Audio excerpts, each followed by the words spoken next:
Welcome back. Over 200 people have been arrested, we are told, for violence and looting in recent demonstrations in KwaZulu-Natal and Gauteng. While President Cyril Ramaphosa has slammed these violent protests, nothing much has been done to stop them. Well, until now, as we are seeing the deployment of the SANDF at least, and the recall of members who've been on leave in as far as the SAPS is concerned. So from all of this, does this perhaps indicate leadership crisis within our government? Let's discuss this then. I'm joined by leadership expert, that's Professor Erwin Schwella from the Hugenote Kolleg, joining us via Zoom for that particular conversation. Okay, Prof, let me just start by saying to you that, you know, nothing frustrates me more than having people who can do something about a situation, people who've been empowered by their political, structures to take leadership and be, quote unquote, the people's leaders and be at the forefront, and also by government in terms of the instruments of governance to do something about the situation. Nothing frustrates me more than hearing them saying, we condemn, we are concerned. That's for me to say, not for leaders to say.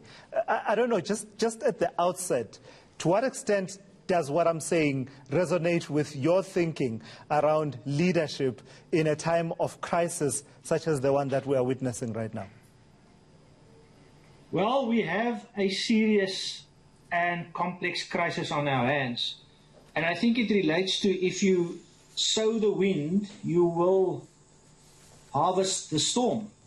We've had a history for a number of years now of definitely disastrous leadership, and that builds up to a crisis. So now we are in the crisis. And of course, leadership failure, as you rightly observe and point out, is not only about commission, that is doing things, it's also about omission, which means that you're not doing anything. This very set of occurrences should not be unexpected. People were threatening with it for many weeks now.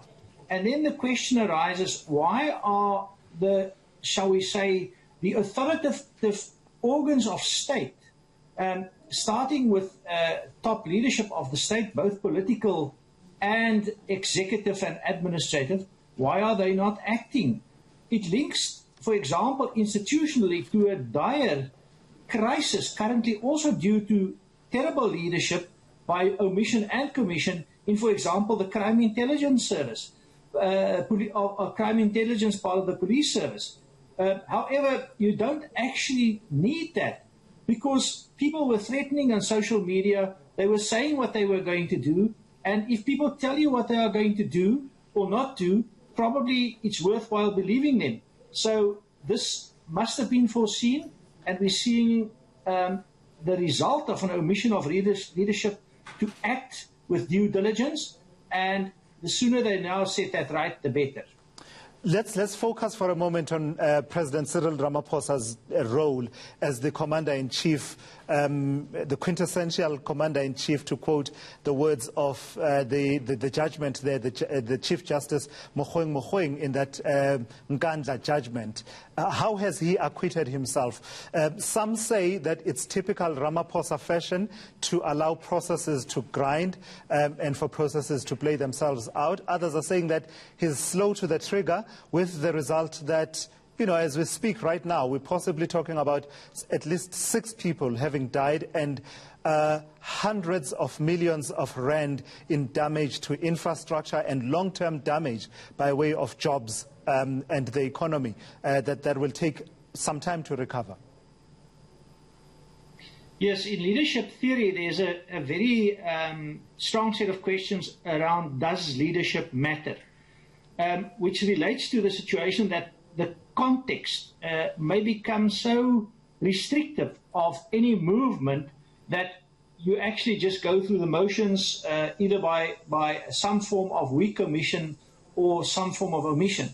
We must, however, with some empathy to President Ramaphosa, say that he's faced with a serious set of leadership, ethical and effectiveness dilemmas, moral dilemmas, also political dilemmas. in order for him to use the institutions and to rebuild the institutions which have been hollowed out by state capture and stripped of their legitimacy and to some extent their legality, he needs to retain power. He is facing a challenge from within his own party for this power. And if he acts in particular ways in taking sides, which he is taking, then he loses support. And we may land up with a situation where the cure to the problem is worse than the illness. If we get into a situation where through the obvious political ploys and shenanigans of the faction in the ANC, which have been propagating, and some of them are still members of the ANC, some have been taken out of the ANC, but if they succeed in discrediting him and in some ways force a constitutional approach, also in terms of the party's constitution, to remove him from office, we may be infinitely worse off. It is all the result of years of bad leadership. Right, Prof, because I'm almost out of time, one other issue that intrigues me in situations like these is how easily people will find a new leader, right? In situations where this person, if you look at their record, there's really no record of, a record of activism grounded in situations and struggles that communities face. But at a particular moment, this is the person that everyone turns to listen to. And sometimes it's not for better, but it is for worse. Why? Why does that happen? Why do we find new leaders that emerge out of nowhere and are suddenly able to direct the energies of those who are led? Is that an indictment on the establishment, as it were, and the leadership establishment and the elites?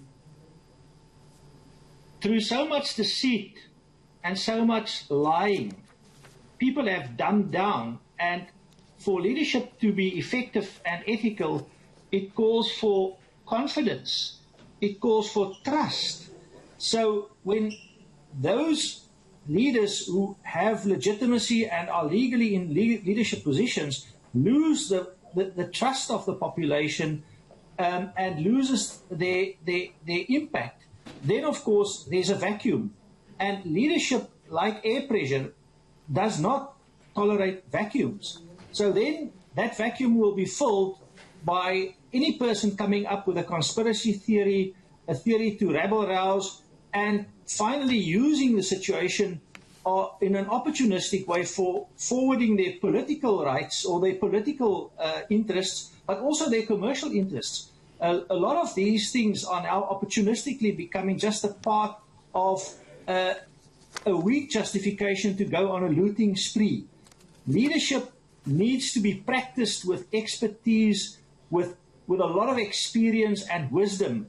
And we have not seen that, and that has, in actual fact, killed the trust and confidence in leadership, and now that vacuum is being filled by rabble-rousers. All right, thank you for your insights there. That's Professor Erwin Schwella from the Hugenote Kolleg there, joining us and weighing in on that conversation that we've been having about issues of leadership in a time of crisis.